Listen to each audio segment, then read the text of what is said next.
Why the Jews? Why is the world so obsessed with the Jews? This hatred, this irrational hatred, the world's oldest hatred is against the Jews. What are they trying to achieve? And what is it about the Jews that is so obsessive?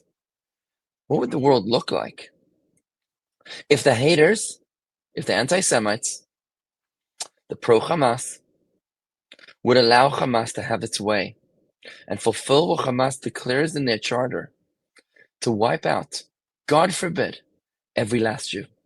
Take a listen to what Douglas Murray had to share with Ben Shapiro on this fascinating topic.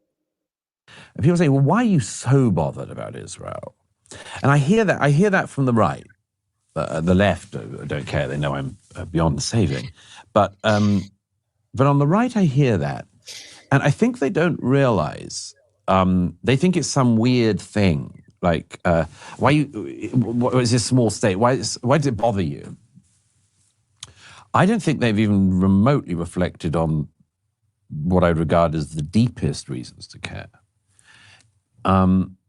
It seems to me, if, as you well know, Western civilization is based on the legacy of Athens and Jerusalem.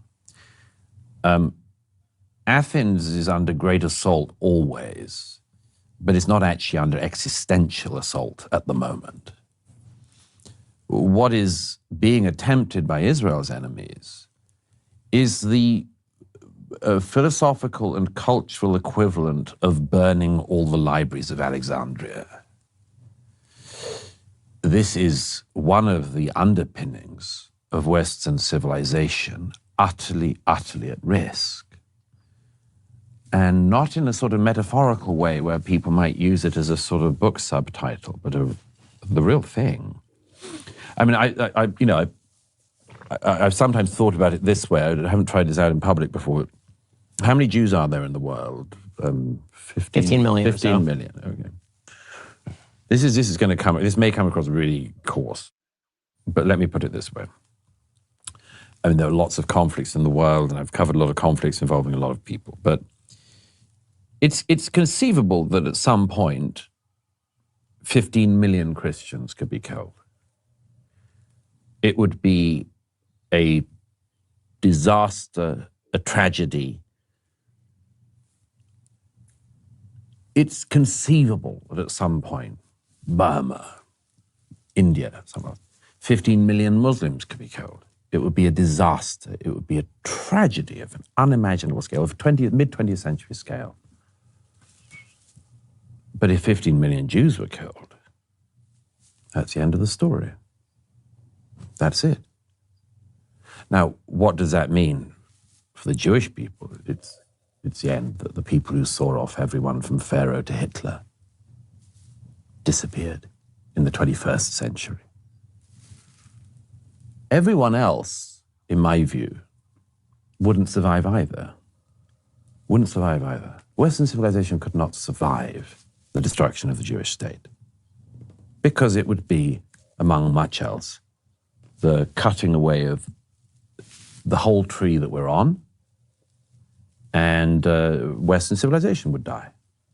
So I regard the existential threat against the Jewish people to not just be about the Jewish people. It matters deeply to me that it is about the Jewish people. But it also matters to me because it's about America. Could America survive if the Jewish people were no more on its watch, or everybody was forcibly deported from the Holy Land? Come on. Of course not. Could the isolationists bear the repercussions of that across the Middle East and elsewhere? Of course not. So I find this blitheness and the frivolity of it to be absolutely intolerable among the critics on the right. You know, one of the things that's been so amazing about all of this is just the sense that the West has lost its moorings. I mean, I was more disturbed, from a sort of Jewish perspective as a Jew. Tragedies happen to the Jews, terrorist attacks happen to Jews, slaughters happen to Jews. This is sort of the story of Jewish history. But the idea that you have hundreds of thousands of Westerners who are marching in solidarity with the murderers, that was on some level more disturbing to me than the actual massacre itself. Certainly not in terms of the actual amount of human suffering and the horrifying evil and barbarity of it. But in terms of the threat to the civilization as a whole, it seems to me that one of the things that we're seeing in terms of this sort of right-wing backlash that's now happening in Europe, it's very much of a piece with that. It's very much Europe and I'm hoping America saying, if we don't have any values for us to rely upon, then the people who are marching through the streets are going to end up running this place. Indeed, a world without Jews is a world without purpose.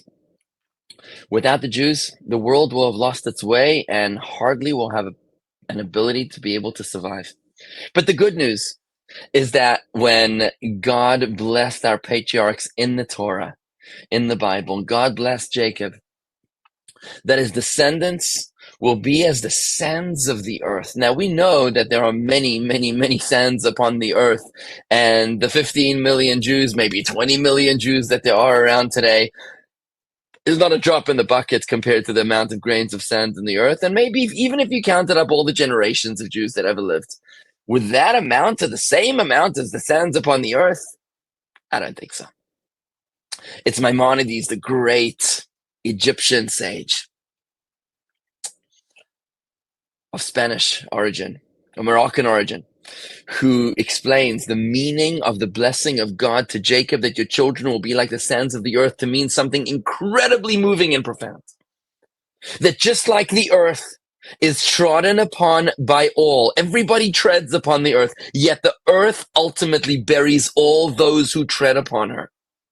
The promise of God to Jacob is that your children will be abused.